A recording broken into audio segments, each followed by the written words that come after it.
nas lives. Nós estamos no 9. Então hoje é o capítulo de número 9. Então nós temos aí 4 capítulos pela frente ainda para nós finalizarmos este livro contando a partir de hoje, né? Capítulo 9 de Eclesiastes. Deveras revolvi todas essas coisas no meu coração, para claramente entender tudo isto, que os justos e os sábios e as suas obras estão nas mãos de Deus, e também que o homem não conhece nem o amor nem o ódio, tudo passa perante a sua face. Tudo sucede igualmente a todos, o mesmo sucede ao justo e ao ímpio, ao bom e ao puro, como ao impuro. Assim ao que sacrifica como ao que não sacrifica. Assim ao bom como ao pecador, ao que jura como ao que teme o juramento. Este é o mal que há entre tudo quanto se faz debaixo do sol, que a todos sucede o mesmo, que também o coração dos filhos dos homens está cheio de maldade, que há desvarios no seu coração, na sua vida, e que depois se vão aos mortos. Ora, para o que acompanha com todos os vivos a esperança, porque melhor é o cão vivo do que o leão morto. Porque os vivos sabem que hão de morrer, mas os mortos não sabem coisa nenhuma. Nem tampouco eles têm jamais recompensa, mas a sua memória ficou entregue ao esquecimento. Até o seu amor, o seu ódio, a sua inveja já pereceram e já não tem parte alguma neste século, em coisa alguma do que se faz debaixo do sol. Vai, pois, come com alegria o teu pão e bebe com um bom coração o teu vinho, pois já Deus se agrada das tuas obras. Em todo o tempo sejam alvas as tuas vestes, e nunca falte o óleo sobre a tua cabeça. Goza a vida com a mulher que amas, todos os dias de vida da tua vaidade, os quais Deus te deu debaixo do sol, todos os dias da tua vaidade. Porque esta é a tua porção nesta vida e do teu trabalho que tu fizeste debaixo do sol. Tudo quanto te vier a mão para fazer, faze-o, conforme as tuas forças. Porque na sepultura para onde tu vais não há obra, nem indústria, nem ciência, nem sabedoria alguma. Voltei-me e vi debaixo do sol que não é do ligeiro ou dos ligeiros a carreira, nem dos valentes a peleja, nem tampouco dos sábios o pão, nem ainda dos prudentes a riqueza, nem dos inteligentes o favor, mas que o tempo e a sorte pertencem a todos. Que também o homem não conhece o seu tempo, como os peixes que se pescam com a rede maligna, e como os passarinhos que se prendem com o laço. Assim se enlaçam também os filhos dos homens no mau tempo, quando cai de repente sobre eles. Também vi sabedoria debaixo do sol, que foi para mim grande. Houve uma pequena cidade, em que havia poucos homens, e veio contra ela um grande rei, e a cercou, e levantou contra ela grandes tranqueiras. E vivia nela um sábio, pobre, que livrou aquela cidade pela sua sabedoria, e ninguém se lembrava daquele pobre homem. Então disse eu: melhor é a sabedoria do que a força, ainda que a sabedoria do pobre foi desprezada e as suas palavras não foram ouvidas. As palavras dos sábios devem em silêncio ser ouvidas, mais do que o clamor do que domina sobre os tolos. Melhor é a sabedoria do que as armas de guerra, mas um só pecador destrói muitos bens. Sente por bondade, meus irmãos.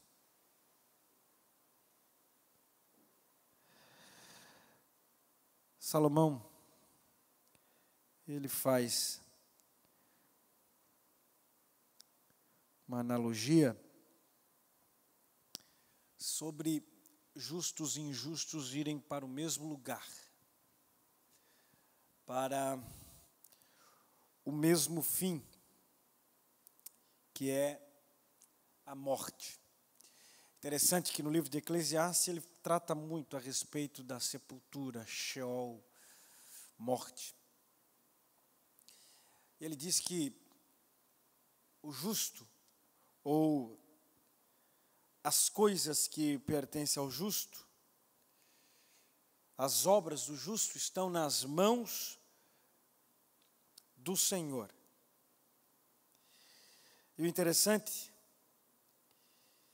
é que ele faz esse comparativo dizendo que o ímpio, ou o injusto, o impuro, aquele que não sacrifica, aquele que não faz culto, aquele que não tem a nuance de fazer algo para Deus, tem o mesmo destino debaixo do sol. Entenda que Salomão, quando escreve Eclesiastes, ele está olhando muito na questão horizontal da vida, e não na perspectiva vertical da vida, na perspectiva de Deus, embora nós temos muitas citações dadas por Salomão a respeito da alegria, do contentamento, do comer, do trabalhar, do gozar a vida ou da alegria da vida. Mas de vez em quando ele se pega comparando a vida, ou fazendo um estudo a respeito da vida. E ele percebe que os vivos vivem com esperança, porque para o local aonde o morto está, ou para onde o morto vai, não há mais consciência, não há mais esperança, não há mais obra, não há mais inveja, não há mais nada que o homem possa explorar. Por isso que ele usa o provérbio dizendo que é melhor um cão vivo do que um leão morto. Embora nós tenhamos a desenvoltura de um leão, mas que morto não mostra a sua bravura, morto não mostra a sua inteligência nem a sua perspicaz. Por isso que é melhor um cão vivo, um animal menor, de menor porte, de menor bravura do que um leão. Mas, em comparação com a morte, é melhor um cão vivo do que um leão morto. Porque neste lugar não há mais amor. Neste lugar até o ódio que o homem nutria no coração não existe mais. Neste lugar que o homem está, que é o local da sepultura, até a sua inveja não tem mais nenhum sentido. Até a sua inveja não tem mais nenhum valor, porque não tem mais parte nenhuma neste século, e a sua vida se ruiu e se perdeu. Só que ele faz uma comparação um pouco injusta em relação ao justo e ao injusto. Lógico que a consciência da morte no período do Antigo Testamento é diferente da relação do Novo Testamento.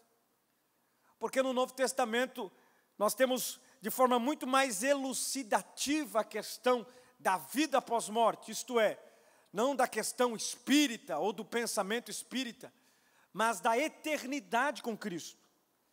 De que a morte faz parte da natureza humana no seu contexto físico, mas no seu contexto espiritual e no seu contexto alma é eterno.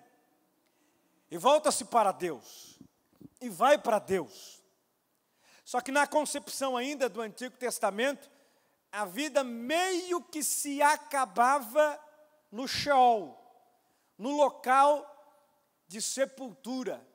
E é por isso que o Novo Testamento vai dar de forma mais elucidativa, com uma consciência um pouco mais abrangente a respeito da eternidade, a respeito do céu, a respeito do seio de Abraão, a respeito deste local de grande alegria que é o céu.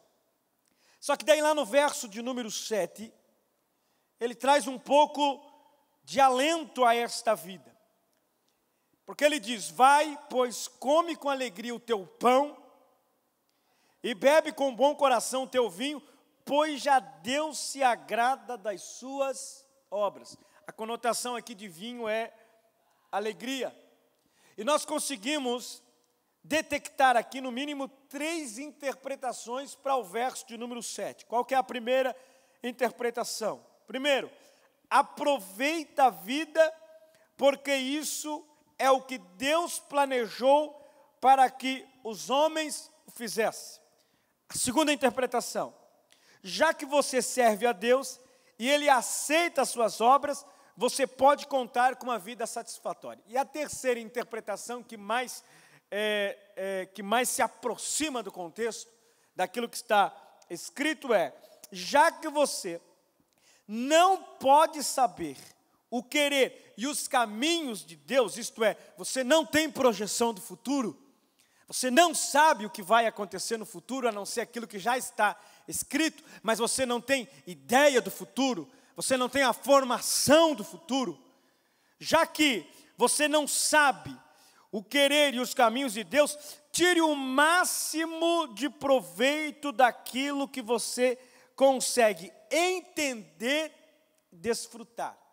Ora, a vida, ela é para ser desfrutada com alegria, pois Deus se agrada daqueles que fazem a sua obra. E daí, o verso 8, em todo tempo sejam alvas as tuas vestes, e nunca falte o óleo sobre a sua cabeça. A ideia aqui é de festa, isto é, tanto a vestimenta preparada para a festa, como o óleo sobre a cabeça para essa festa, denota a alegria desse que está festejando, denota a alegria desse que está participando dessa festa, isto é, nunca falte a alegria sobre a tua alma, nunca falte a alegria sobre o seu coração. E daí ele diz, goza a vida com a mulher que amas, com a adjuntora, com a companheira, com aquela que está ao seu lado.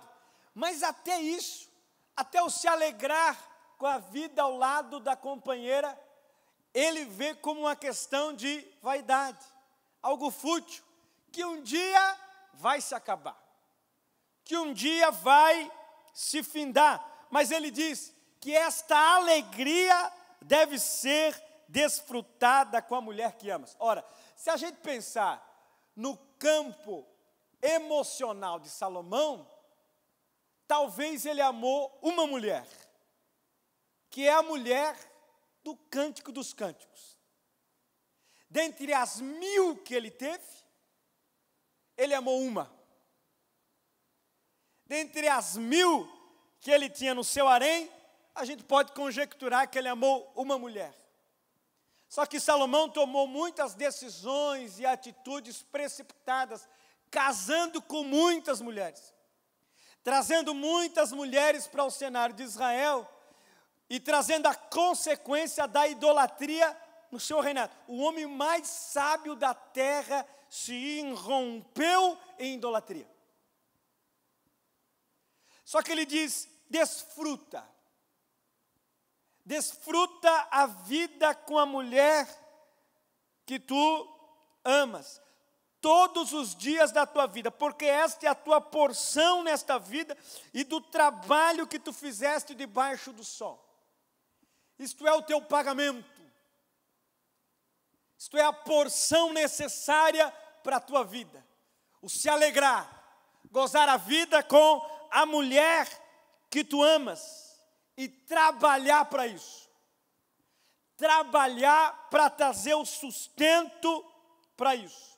Daí ele diz, tudo quanto te vier a mão para fazer, faça-o conforme as tuas forças. Por quê? Porque na sepultura para onde tu vai, não há obra, não há sabedoria, não há ciência, não há trabalho, não há esforço, não há dedicação. Então toda a dedicação, todo o esforço deve ser feito em vida. O esforço para ter sabedoria. Tanto é que Tiago fala, né? Tiago é o Provérbios do Novo Testamento. E Tiago diz que aquele que precisa de sabedoria, peça a Deus, que Deus concede, que Deus dá. Esse esforço é necessário. Tudo quanto vier à tua mão para fazer, faça, conforme as tuas forças. Ora, nada vai vir às tuas mãos que denota uma força que você não tem. Aquilo que vier à tua mão é exatamente a medida da força que você vai precisar para se esforçar. E tudo quanto vier à tua mão, faça. Colossenses capítulo 3, por bondade. Colossenses capítulo 3, se eu não estou enganado. Colossenses 3. Não, 1 Tessalonicenses, desculpa. 1 Tessalonicenses, se eu não estou enganado. Paulo fala sobre o fazer. Não é nem Colossenses, nem 1 Tessalonicenses. Quem puder me ajudar aí depois encontra. Paulo fala sobre a força ou esforço que nós devemos fazer para agradar ao Senhor, para servir ao Senhor, para agradar a Ele. Faça como se você estivesse fazendo ao Senhor, a Deus. Todo esforço deve ter essa linha de pensamento. Como eu estou fazendo ao Senhor, então eu preciso dar o meu melhor. Se é algo muito simples, mas eu vou me empenhar em dar o meu melhor nesse algo simples. Se é para fazer algo para a obra de Deus, mesmo que seja muito simples, eu vou me empenhar em dar o meu melhor e me esforçar para fazer o meu melhor, mesmo que seja algo simples. Por quê? Porque esse esforço só é válido em vida. Você já viu que nos velórios todo mundo é bonzinho? No velório o cara era o máximo. No velório ele era um camarada amoroso, uma pessoa de caráter e blá blá blá e blu blu blu. Mas aqueles que estavam ao lado, aqueles que estavam ao redor, nunca falaram isso em vida. Nos velórios, todo mundo conhece o defunto.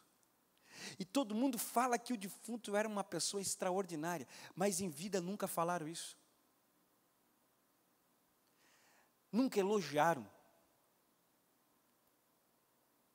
Nunca parabenizaram o esforço. E lá na frente a gente vai ver isso a respeito do velho sábio, do pobre sábio. A gente precisa valorizar as coisas em vida. A gente precisa valorizar o trabalho do outro em vida. A gente precisa valorizar o esforço do outro em vida. A gente precisa agradecer o empenho do outro em vida. A gente precisa dizer obrigado em vida. Mesmo que você tenha autoridade, poder para delegar e para mandar, mas seja grato aos esforços que fazem por você em vida. As pessoas às vezes se esforçam para agradar. Se esforçam para empenhar o seu melhor em prol de outrem. Se dedicam em prol do outro. Em prol do patrão, em prol do esposo ou da esposa, em prol dos filhos, em prol da igreja, em prol do pastor, em prol dos líderes. E às vezes um muito obrigado, um graças a Deus faz bem. Às vezes um Deus te abençoe, faz bem.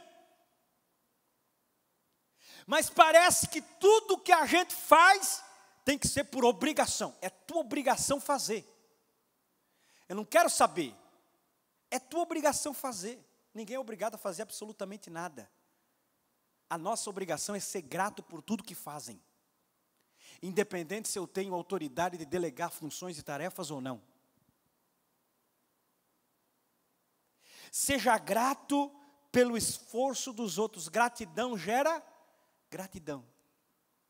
todo esforço ele é recompensado. Todo esforço é recompensado. Então aquilo que vier às tuas mãos para fazer, faça conforme as tuas forças, porque para o local aonde tu vais, e tu vai morrer. Eu não estou aqui trazendo a teoria do caos para você. Tu vai morrer. Tu vai morrer. 80 anos, 70, eu estou com 35, pode ser que eu morra hoje, pode ser que eu morra amanhã, pode ser que eu morra daqui a 70 anos, pode ser que eu passe dos 100 anos, mas eu vou morrer. Todos nós temos consciência disso. E a vida, ela tem que ser desfrutada com alegria, com gratidão. Embora ela tenha lutas, embora tenha tristezas, embora tenha adversidades, embora tenha dias maus, embora tenha dias ruins, mas esses dias não são duradouros, não são prolongados.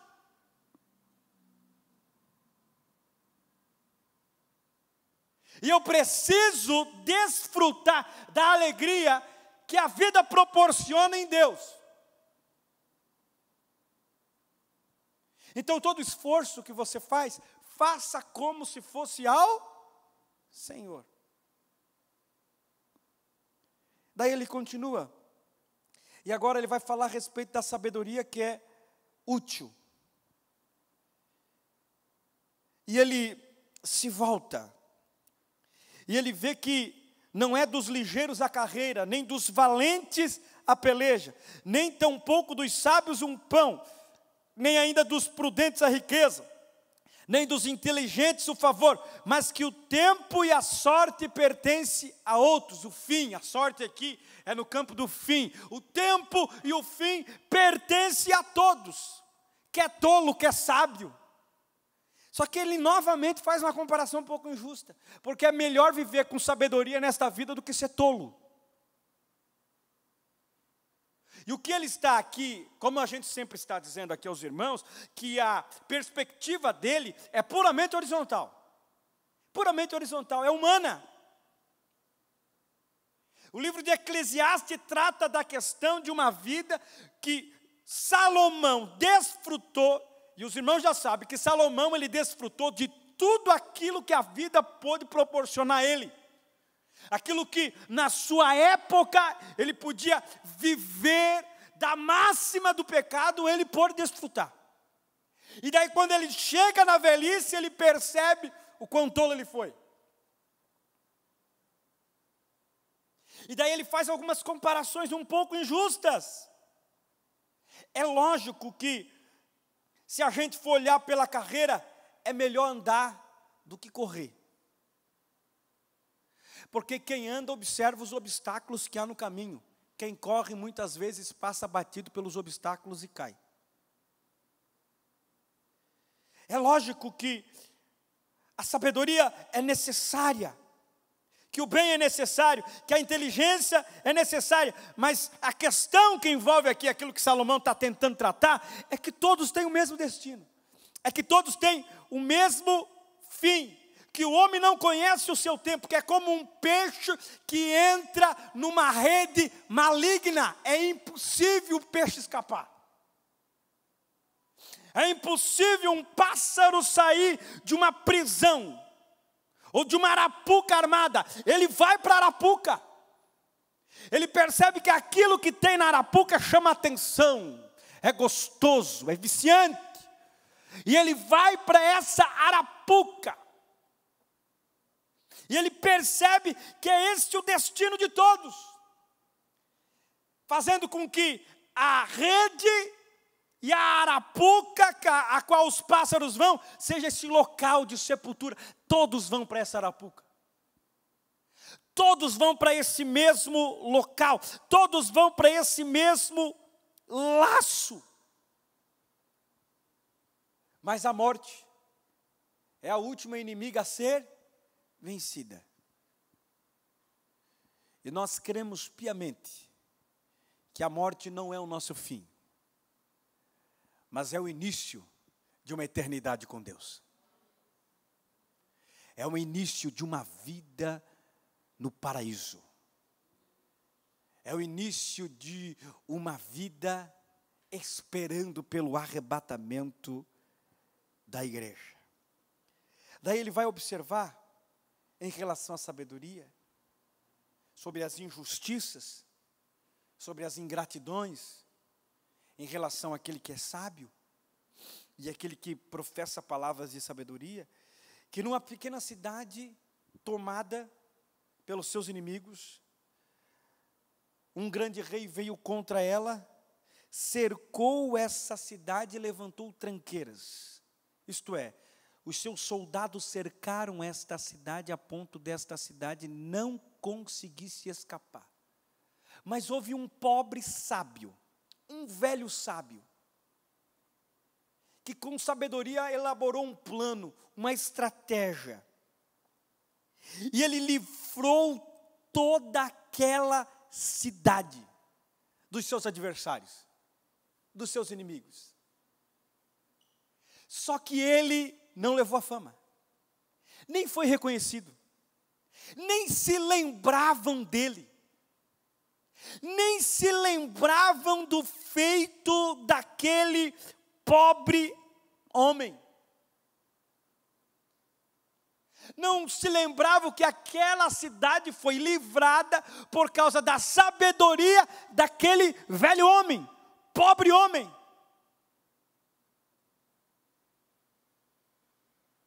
Isso não é injusto? Quando alguém luta por algo e não é lembrado por isso. Só que Salomão diz que melhor é a sabedoria do que a força.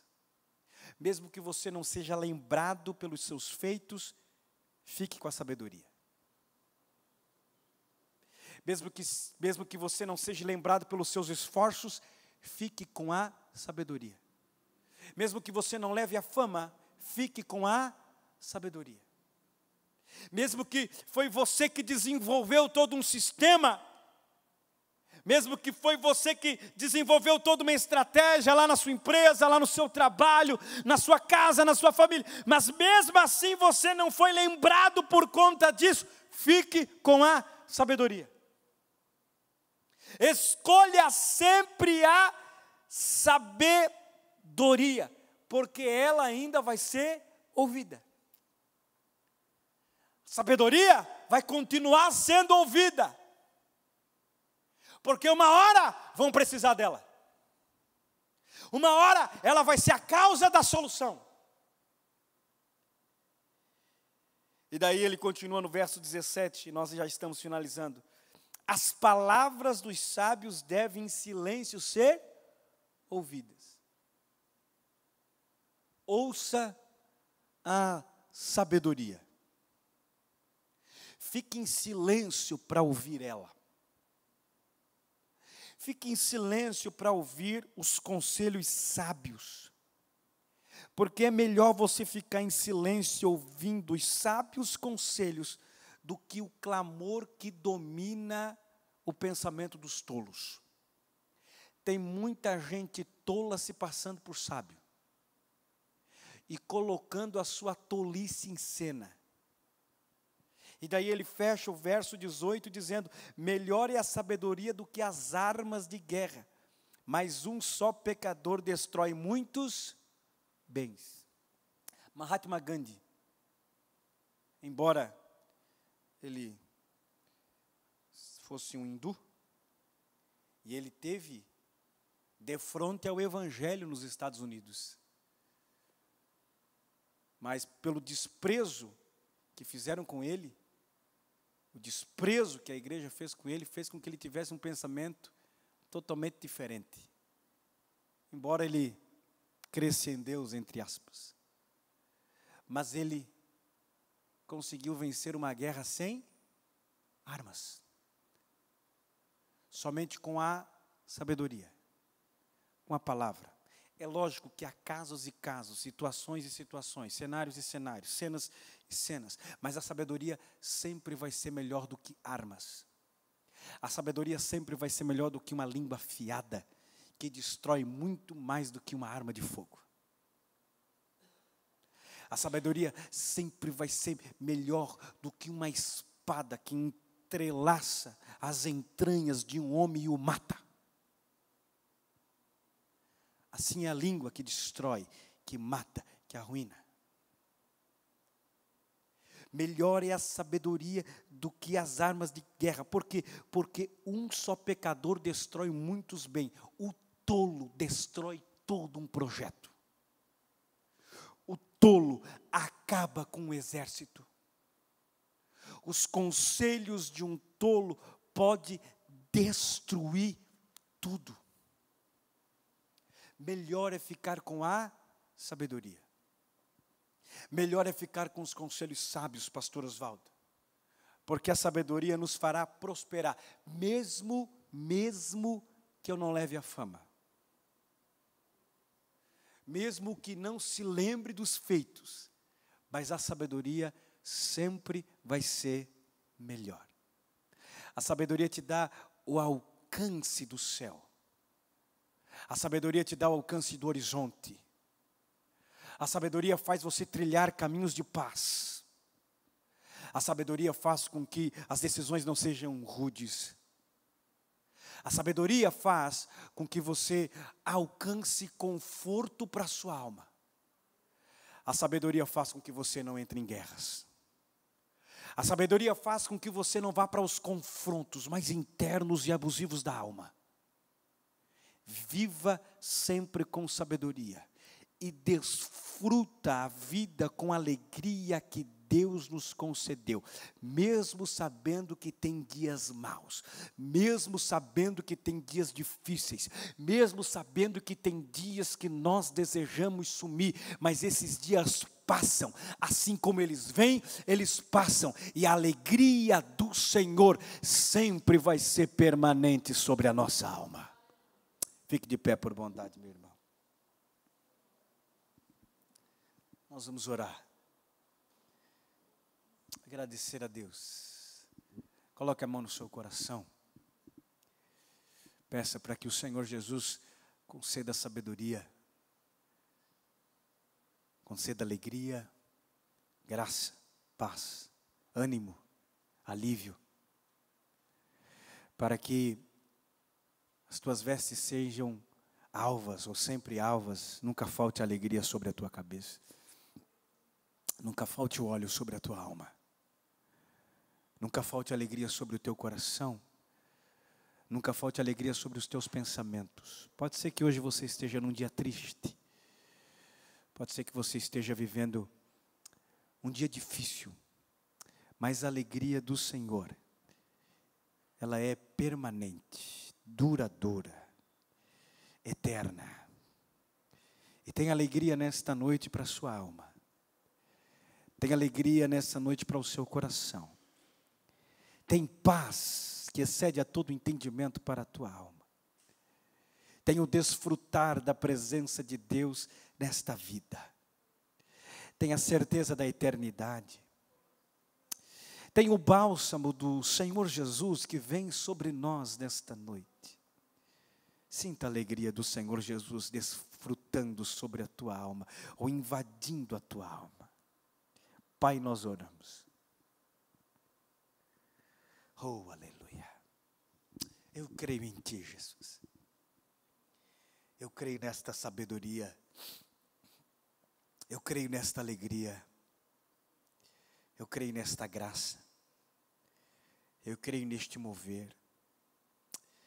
Eu creio que em vida nós podemos desfrutar sim da alegria do Senhor. Da sabedoria que vem do alto, que não é terrena, mas que é pura, que é cheia de misericórdia, que é cheia de amor, que é cheia de mansidão, que é cheia de benignidade. Derrama sobre nós isso, Pai. Porque nós não somos autossuficientes, pelo contrário, nós somos totalmente dependentes de Ti, desse amparo, desse amor, dessa graça, desse perdão, dessa alegria, desse bálsamo. Por isso, eu peço a Tua ajuda. Eu peço as Tuas mãos estendidas.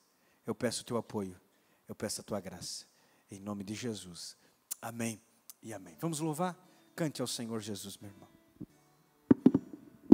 Sobre a cruz o bom cordeiro dura a morte.